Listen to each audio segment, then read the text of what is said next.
Magandang araw, may ginagawa tayo ngayon. Sanyo. Yan o, sanyo na 55 inches. 110 nito. Galing ibang bansa daw yung unit niya. So ang naging problema ng unit ay yung kanyang volume.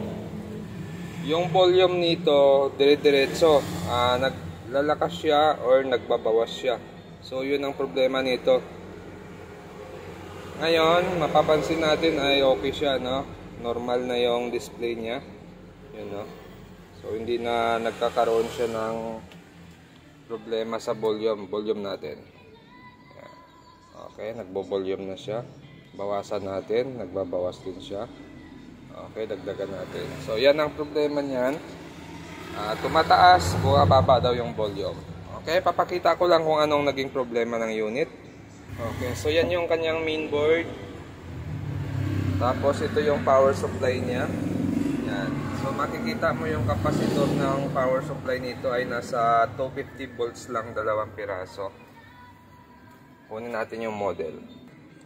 Ito yung model niya. Yan. Model 55, yan, 110. Ang tatak nito ay Sanyo. So ipapakita ko lang sa inyo yung trouble nito. Bunutin muna natin, off muna natin siya. Tapos gagawin natin itong ginawa kong pagmo-modify ng ating circuito. Yan. Yung resistor natin ay nasa 3K. Yan. Orange, black, red. 3K nakatap doon sa resistor na yon. Yan, nakatap siya doon sa 154 na resistor. Kasi ito yung control natin. Yan. So medyo natagalan din ako dito. So gagawin natin, i-remove natin yung resistor para makita natin yung problema ng unit. Yan. Tatanggalin lang natin to. Yan. So tanggal na. Angat natin. Okay. So nakaangat na yan. Yan, testing ngayon natin yung unit. Titingnan natin kung lalabas yung problema niya. Okay, saksak natin.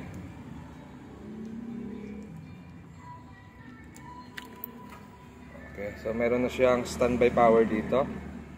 Power on natin dito sa control niya or dito sa remote, pwede rin. Yan, so nag-on na yung unit. Titingnan ngayon natin yung display. Okay, so yan, no? Sanyo Roku TV. Antayin na lang natin, naglo-loading pa siya.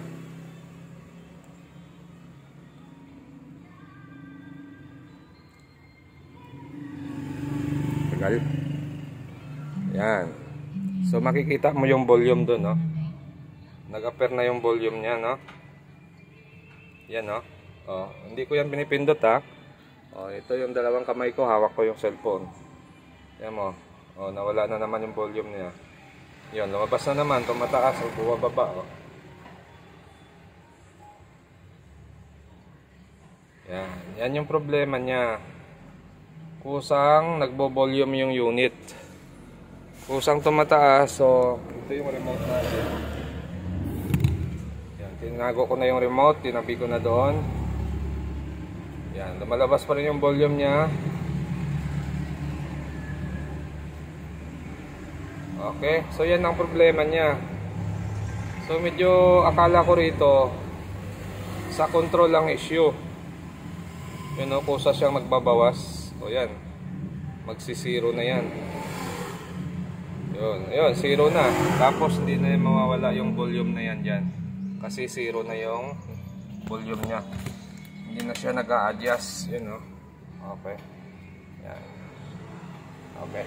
So yan yung issue ng unit na ito. Okay. So ito, binalik ulit natin yung tinanggal natin na 3K resistor.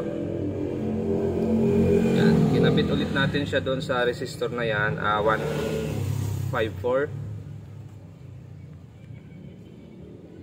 Yan, 154 yung resistor na yan, tapos yung katabi niya 223. Natagalan din ako bago ko ito mahuli yung problema niya.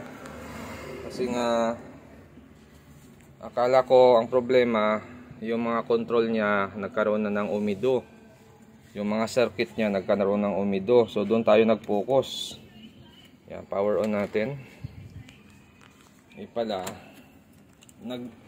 parang nag-missing lang yung yan, kauna yan. Tingnan mo. Okay, yung volume niya ay hindi nag-appear, ano? Hindi na nagkakaroon siya ng volume. Yan. Okay, so volume natin ngayon. Yan, hawakan ko lang to. Ako, mahirap talaga pag isang kamay lang ang hawak sa unit, tapos yung isa ay sa camera. Okay, wait lang. Okay, so yan, binolium natin siya ng 14. Yan, so makikita nyo hindi na lumalabas yung volume niya. Yan, wala nang lumalabas na volume. Okay.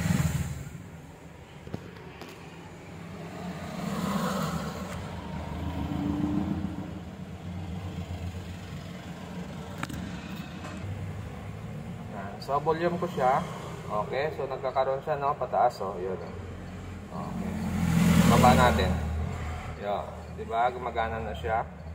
Taas ulit natin. Yan. Okay, so yun lang ang ginawa natin dyan. Mayroon lang tayong dinagdag, ano, yun, no, okay na siya. Okay, so kahapon ko pa to pinag-iisipan problema nito. Yun lang pala yung solusyon doon sa problema nito. Okay, sasarado lang natin to, tapos magpa-final test tayo.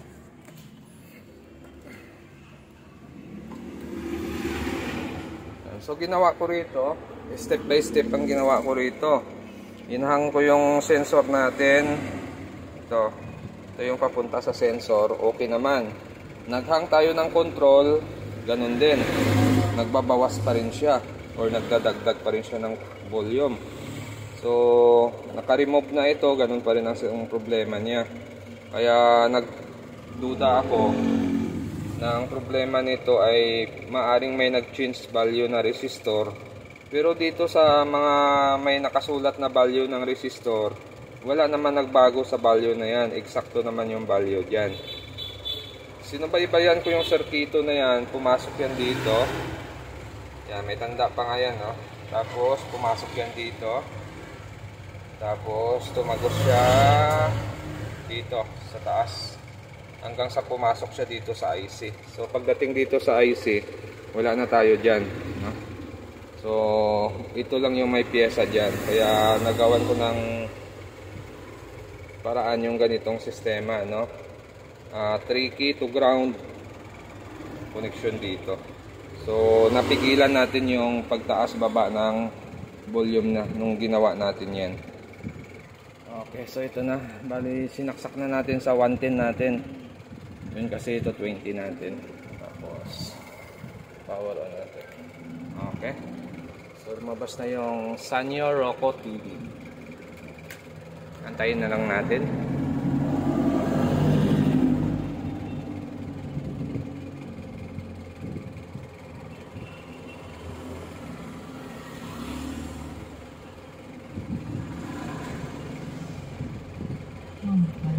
Okay.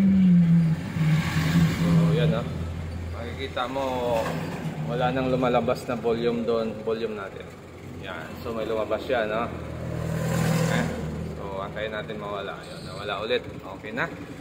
So punta lang tayo dito sa may HDMI 1. Enter natin.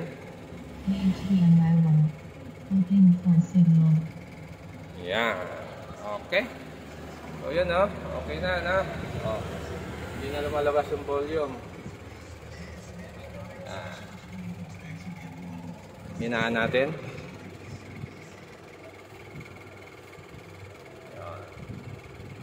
Kaya natin mawala. Okay, tapos lakasan natin. Okay rin. Kaya natin mawala. Yun. So okay na siya. So yun lang ang ginawa natin dito. Nakuha pa naman siya sa try and error. Okay na. So hanggang dito na lang yung video natin, at kung bago lang kayo sa aking channel, huwag kalimutan mag-subscribe sa susunod ulit natin na video. Yan, no, normal na siya, no? Hindi na lumalabas pa yung volume niya doon sa taas.